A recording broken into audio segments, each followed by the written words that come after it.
àdófìlà lórúkọ iléeṣẹ́ mi. Àwọn kan á pè ní àdófìlà, àwọn kan á sọ pé àdófìlà.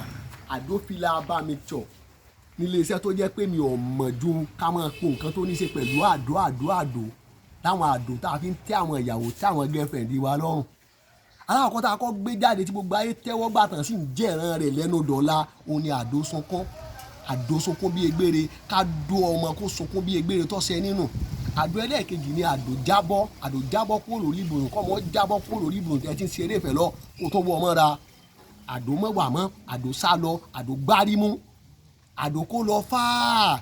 Eléyìí tá a wá ṣe gbẹ̀yìn táwọn èèyàn ń béèrè lọ́wọ́ pẹ̀lú àlàyé rẹ̀ òun ni àdó ṣépè fún boyfriend ex ẹ tó ti lọ.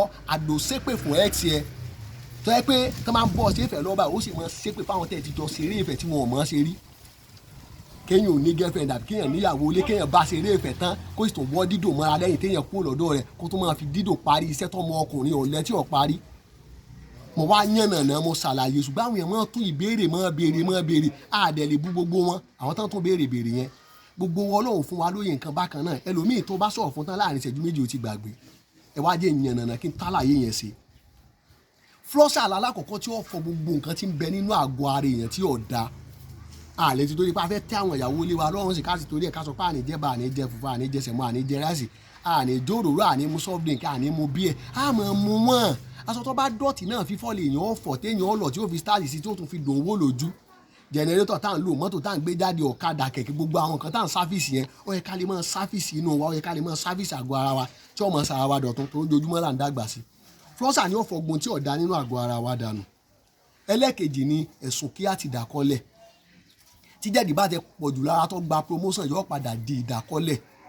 Àpọ̀jù ìdákọ́lẹ̀ ni máa di ẹ̀sùn kí tí nǹkan tó gùn tẹ́lẹ̀ tàbí tó tóbi tẹ́lẹ̀ tó fi máa sá wọlé díẹ̀díẹ̀. Ẹlẹ́kẹta ni alẹ́ tá a fẹ́ gun òwò orí àgbọ̀nrín àtẹwé kọ́lé ọ̀rọ̀ gbà ṣe. Ẹlẹ́kẹrin ni alẹ́ wọ̀rọ̀kọ̀.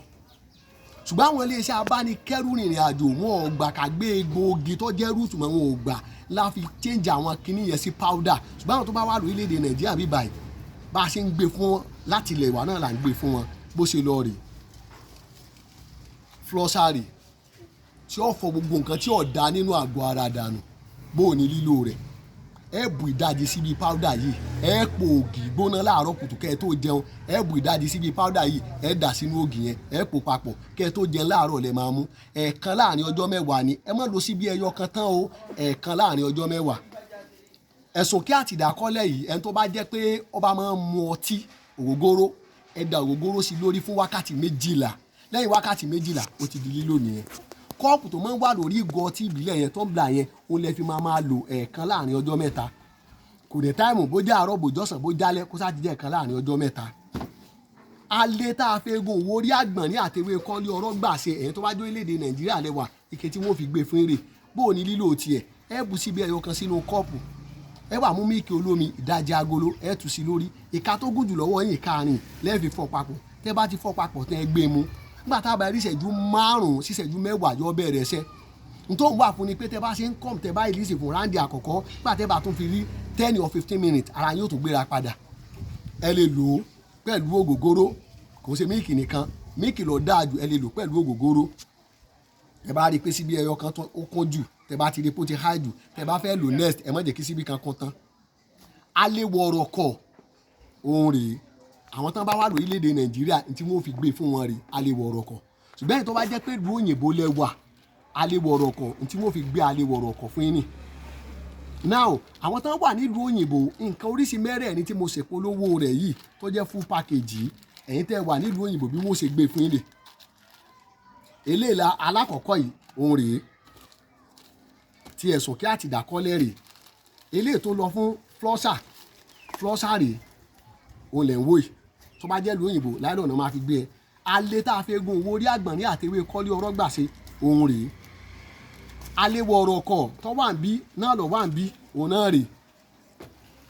Kò dáa kọ́ ọmọ ọkùnrin ọmọ pé ọkùnrin tí ò pé bí ẹni tí ọ̀rọ̀ ayé wa ni àsìkò ọyẹ́ la wà àsìkò òtútù táwọn ìyàwó wa nílò wa gidi. Ọwọ́ adélé ó wá ń sọ̀rọ̀ bọ́ọ̀lù wàhálà tán ṣẹlẹ̀ ń bisẹ́ ó dọ̀ tó rí lójú ọ̀nà ìyàwó rẹ̀ wá ń fẹsẹ̀ tán ń gbára lé wọn stop ẹ̀ jáde wò tí ẹ̀ ní ròdì tí ẹ̀ jáde yẹn lọ látàárọ̀. Gbogbo sẹ́tẹ̀ èèyàn bá ṣe tó bá fi lè délé tí ò bá fi lè ṣiṣẹ́ yàrá gbogbo iṣẹ́ ni o gbọ́dọ̀ gbá ìyàwó ilé rẹ mú àbí girlfriend ta kó sọ pé kíni mo pa mí jáde ó tẹ̀ ti pọ́n mọ́ wọn jù ó ṣe ń jẹ tó ṣe lánàá tó fẹ́ gbẹ̀mí mi ni gbọ́ fi mí láì ké sóúnjẹ o tíyàwó rẹ ọ̀bà tí ì sọ bẹ́ẹ̀ fún o ò tí ì dà pé ọkùnrin aláìníròònù ikùn ẹ̀ tóbi ikùn ìyàwó tóbi àwọn amẹ́ tó lóyún náà méjèèjì ọmọ ọkùnrin ó jẹ́ bàjẹ́ láìsí jẹ fùfú jẹ sẹ̀mù tán ó tún mú soft drink tútù ó tún bẹ̀rẹ̀ sí ní dágọ́gọ́ á ní kíní tọ̀ ọ̀nà fún ọ̀ ń para rẹ díẹ̀díẹ̀ nu ó yẹ kó ọmọ ọkùnrin ó káàtó ó yẹ kó ọmọ ọkùnrin ó dá pé ó yẹ kó ọmọ ọkùnrin ó lè sọ pé èmi ìyàwó mi ló jókòó ẹ̀ bí léèrè kán sì máa sọ pé ẹ̀kú mọ́jú yẹn náà lọ ó ti bá ahọ́ ara láhọ́ bónú ọmọ ọkùnrin ò gbọ́dọ̀ jẹ́ tí ọmọ sọ pé ọmọ tó wá ń bọ́ àmì bọ̀ bá mo ti fẹ́ sọ̀rọ̀ ara bóòlù yìí fẹ́ sọ̀rọ̀ ara rẹ ó ti yẹ kó o ti múra lẹ̀ nítorí ogun wọn á ní tí bàálùkọ̀ wá jẹ oúnjẹ ni ọkùnrin tó bá sọ wèrè ni kò dá pé kọ́mọ ọkùnrin ọmọ dà pé kì í ṣe tó dáa ó yẹ kó o já káàkiri kó o lá káàkiri lórí ìbálòpọ̀ èmi ọmọ nǹkan mi o àdó sunkún àdó wàmọ́ àdó gbárímù àdó sálọ àdó kọlọ́fà àdó ṣépè fún ex girlfriend àdó ṣépè fún ẹ tẹ́ ti jọ ṣeré ìfẹ́ rí àdó tèmi mọ́nu àní ẹdún ẹjọ́ lọ fáá.